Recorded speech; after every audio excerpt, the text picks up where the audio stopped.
नमस्कार दोस्तों, स्वागत है आपका हमारे YouTube channel legal process guide में। आशा है आपको हमारे वीडियो पसंद आ रहे होंगे।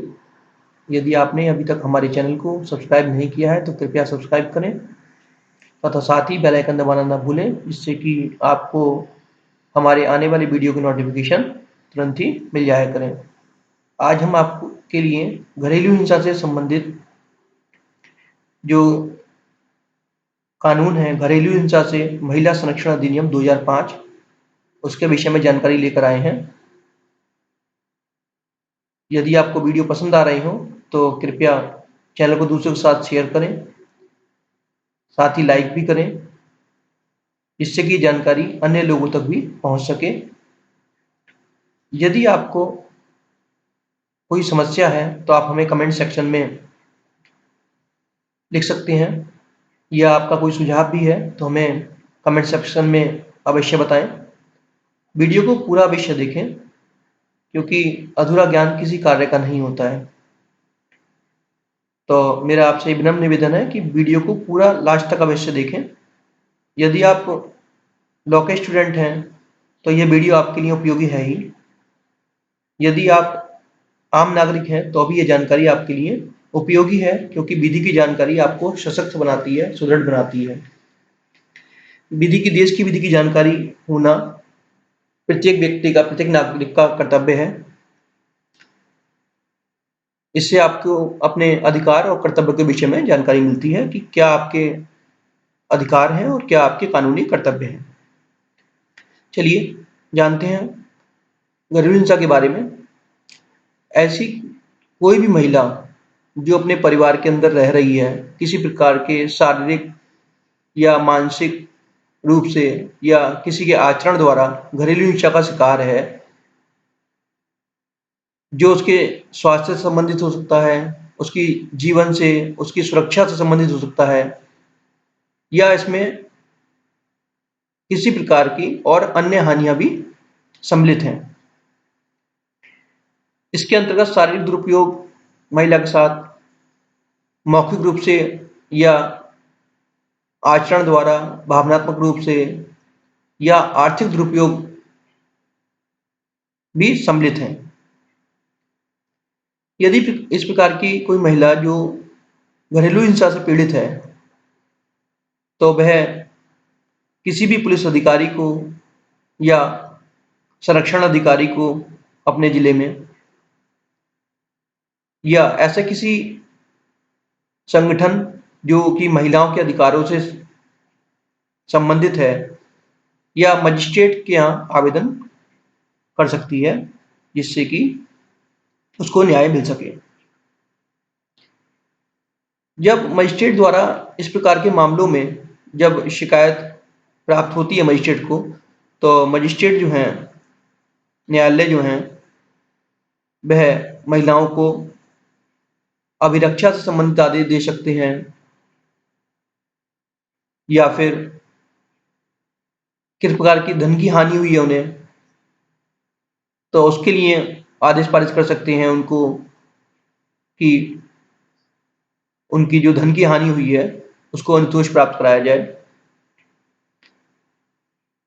साथ ही मजिस्ट्रेट द्वारा और जो इस प्रकार के सामाजिक संगठन हैं या पुलिस अधिकारी हैं या संरक्षण अधिकारी हैं, इनके द्वारा महिलाओं के अधिकारों के विषय में भी महिलाओं को जानकारी दी जाती है।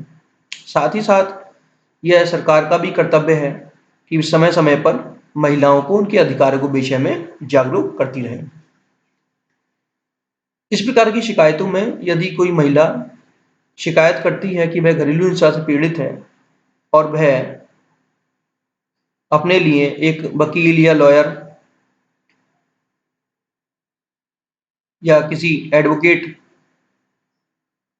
का भुगतान, जो उनका पारिश्रमिक होता है, जो एडवोकेट की फीस है, वो नहीं दे पाती है, तो न्यायालय यह भी सुनिश्चित करते हैं कि इस प्रकार की महिला को, जो पीड़ित हैं, उनको निःशुल्क विधिक सहायता उपलब्ध कराई जाए। यदि किसी महिला के साथ शारीरिक हिंसा हुई है तो उसको चिकित्सा सुविधा भी उपलब्ध कराई जाती है। महिलाएं इसके लिए आवेदन के लिए कर सकती हैं कि उनके साथ यदि किसी प्रकार की मानसिक या शारीरिक हिंसा की जाती है तो इसके लिए वह न्यायालय में भी आवेदन कर सकती हैं, साथ ही साथ पुलिस अधिकारी को भी आवेदन कर सकती हैं। इस प्रकार के मामलों में देखा जाता है कि महिलाएं ये सोचती हैं कि यदि हम घरेलू हिंसा की शिकायत करेंगे तो उनको उनके परिवार के साथ नहीं रहने दिया जाएगा। तो ऐसा नहीं है। इस प्रकार की महिलाएं अगर जो घरेलू हिंसा से पीड़ित हैं, अगर वह शिकायत दायर करती हैं तो न्यायालय से ये इस प्रकार का आदेश लिया जा सकता है कि उनको घर से बेदखल ना किया जाए, वह उसी घर में निवास कर सकती हैं जहाँ की वो रहती आ रही हैं। साथ ही साथ उनकी आजीविका के लिए भी आदेश पारित कराया जा सकता है। यदि किसी प्रकार का उनको धन की हानि हुई है या संपत्ति की हानि हुई है तो उसका अनुतोष भी न्यायालय द्वारा प्रदान किया जा सकता है। इस प्रकार के मामलों में कुछ देखा जाता है कि महिलाओं को ये डराया धमकाया जाता है कि यदि वह किसी प्रकार की शिकायत दर्ज कराएंगी तो उनकी संतान उनसे छीन ली जाएगी। तो संतान की अभिरक्षा भी महिलाओं को उपलब्ध कराई जा सकती है, क्योंकि अधिकतर मामलों में महिलाओं के लिए यह आवश्यक है कि जो संतान अभी नाबालिग हैं, अविवाहित हैं, उनकी संरक्षण जो है उनको महिलाओं को ही दिया जाता है जो उनकी माँ है। यदि दूसरी पार्टी, जैसे जो पीड़ित पक्ष है, वह आवेदन करता है और दूसरी पार्टी जो है वो न्यायालय में उपस्थित नहीं होती है, तो इस प्रकार के मामलों में न्यायालय जो है एक पक्षीय आदेश भी पारित कर सकते हैं पीड़ित पक्ष के फेवर में, यदि वे पाते हैं कि प्रथम दृष्टया जो महिला है या पीड़ित पक्ष है वह वास्तव में पीड़ित है, तो न्यायालय इस प्रकार के मामलों में एक पक्षीय आदेश भी पारित कर सकते हैं। आशा है आपको जानकारी पसंद आई होगी। तो मैं आपसे आशा करता हूं कि कृपया वीडियो को अधिक से अधिक लोगों के साथ शेयर करें, जिससे कि ये जानकारियां अन्य लोगों तक भी पहुंच सकें, क्योंकि समाज में ऐसे बहुत से लोग हैं जिनको अपने अधिकारों के बारे में जानकारी नहीं है। इस कारण वह विभिन्न प्रकार की समस्याओं का सामना करते हैं। और यदि आपके पास कोई सुझाव हैं तो आप मुझे कमेंट सेक्शन में लिख सकते हैं।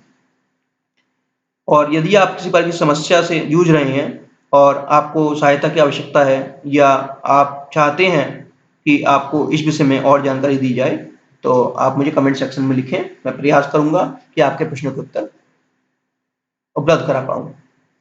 धन्यवाद दोस्तों।